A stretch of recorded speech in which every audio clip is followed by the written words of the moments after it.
सबा,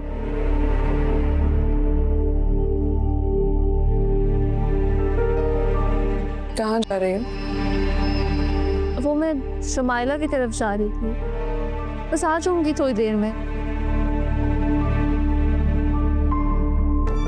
कोई काम है? हाँ, वो मुझे अपना ड्रेस दिखाना था। तो ये कपड़े तुम उसे बाद में भी दिखा सकती हो। तुम्हें ये बात पता होनी चाहिए कि घर में मंगनी की तैयारियां हो रही हैं। क्या ये बात तुम्हें नहीं पता? हाँ पता है। अगर पता है तो तुम्हें बाहर जाने के बजाय किचन में अम्मी की हेल्प करनी चाहिए, उनके साथ मदद करनी चाहिए ना। तुम ये तैयारी उसे बाद में भी दिखा सकती हो, इतना जरूरी नहीं। और वैसे भी तुम अपनी आधी पढ़ाई छोड़कर घर में बैठी हो, कुछ और ना सही तो अम्मी के साथ मिलके खाना बनाना सीख लो। कम से कम कल को हमें तुम्हारे ससुराल वालों से बातें तो नहीं सुननी पड़ेंगी। हाँ सबा, मैं तुमसे बात कर रही हूँ और तुम बुत बनी खड़ी हो। जाओ जाके किचन में हेल्प करो अम्मी की। हाँ बस जा रही हूँ। पता नहीं खुद को क्या समझती रहती है।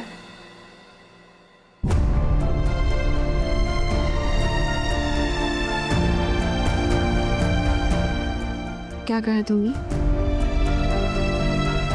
कुछ नहीं, मैं बस किचन की तरफ जा रही थी।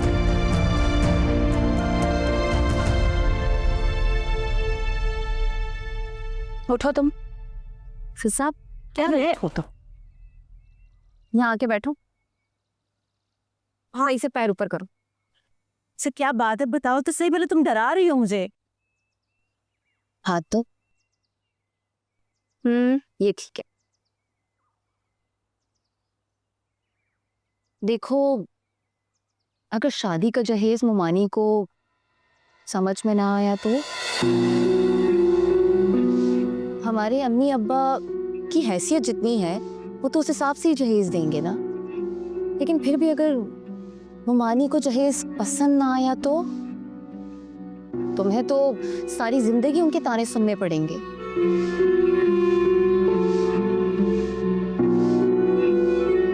अच्छा चलो, अपना दिल छोटा मत करो। पहले तो अब्बा कोशिश करेंगे कि तुम्हें अच्छे से अच्छा जहेज दे। अगर फिर भी कोई कमी पेशी होती है तो रिजवान भाई है ना, वो तुम्हारा साथ देंगे। लेकिन रिजवान भाई ये तब कर सकते हैं जब उनके अंदर उनकी माँ का सामना करने की हिम्मत हुई तो।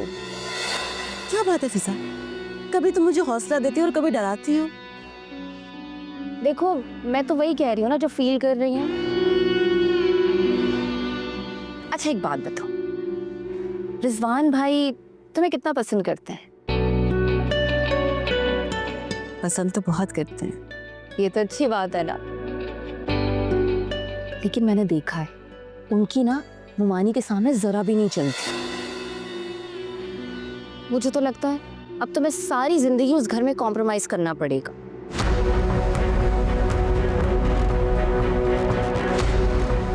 क्या हुआ?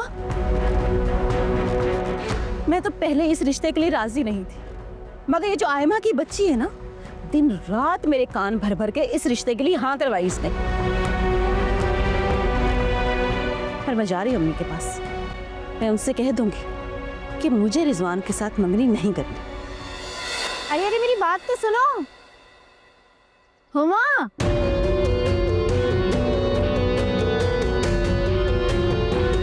पागल।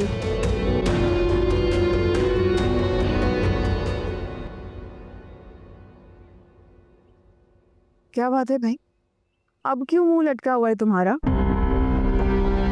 कुछ नहीं, बस सर में थोड़ा दर्द है। तुम ले आई सब कुछ? हाँ ले आई हूँ मैं, बस कुछ चीजें रह गई हैं वो लेने के लिए जा रही हूँ। क्योंकि भाई अम्मी तो बहुत फिक्रमंद है तुम्हारे ससुराल वालों के लिए। छोटी से छोटी चीज के लिए भी वो कॉम्प्रोमाइज करने के लिए तैयार नहीं है। अच्छा ठीक है, जाओ तुम।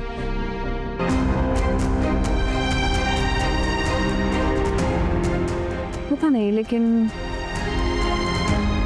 कुछ ठीक नहीं लग रहा।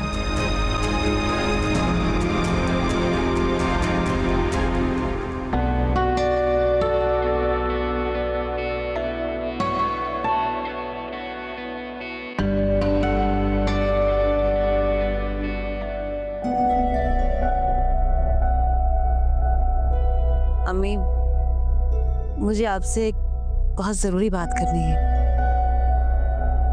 हाँ बोलो, सुन रही हूँ। वो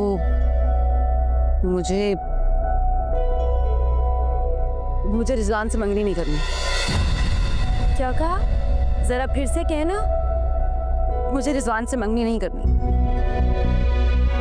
क्या हो गया तुम्हें? दिमाग तो ठीक है तुम्हारा? अल्लाह अल्लाह करके ये दिन आया है, आज मंगनी है तुम्हारी और तुम आज ही के रिजवान से मंगनी नहीं करनी। अभी मंगनी हुई तो नहीं है ना, होकर टूटे इससे बेहतर है कि मंगनी हो ही ना। आप मुमानी को इनकार कर दे। कैसे इनकार कर दूं? सब कुछ तय हो चुका और वो भी तुम्हारी मर्जी से। तुमने खुद ही कहा था ना, कहीं और रिश्ता नहीं हो तो रिजवान से करवा दे मेरी शादी। कहा था या नहीं? हाँ कहा था, तब मेरा मूड था, पर अब नहीं है। कोई वजह भी तो पता चले। अम्मी, मुमानी की आदतें मुझे बिल्कुल पसंद नहीं है। बात बात में कीड़े निकालती है वो, और अपने फैमिली बिजनेस का बहुत गुरूर है उन्हें। अगर आपने मुझे अच्छा जहेज ना दिया तो सारी जिंदगी वो मुझे ताने देती रहेंगी। सुना तुमने? ये मंगनी करने से मना कर रही है। अरे जब तुम्हारी उम्र थी तुम हर रिश्ते में कीड़े निकालती रही, और जब रिश्ते आना बंद हो गए तो तुमने कहा किसी से भी करवा दे। अब जब करवा रहे तो तुम्हारे मिजाज ही नहीं मिल रहे। तुम्हें तो पता नहीं। एक मिनट में मुझे बात कर लेने दें इससे।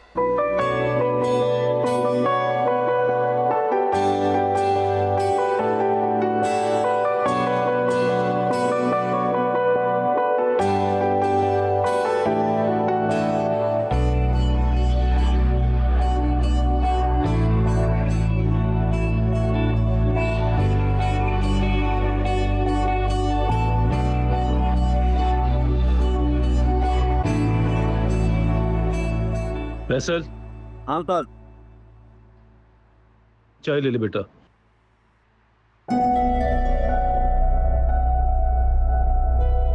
अकरम, जी भाई जी। इधर आ। फैसल पे नजर रखना, कस्टमर के साथ बदतमीजी ना करे। ठीक है। अगर कोई बंदा उधार करे तो बहस नहीं करनी, आराम से कॉपी पर लिखना। बिल्कुल ठीक है भाई जी। और अगर कोई मसला परेशानी हो तो मुझे फ़ोन कर लेना। ठीक है। शाबाश।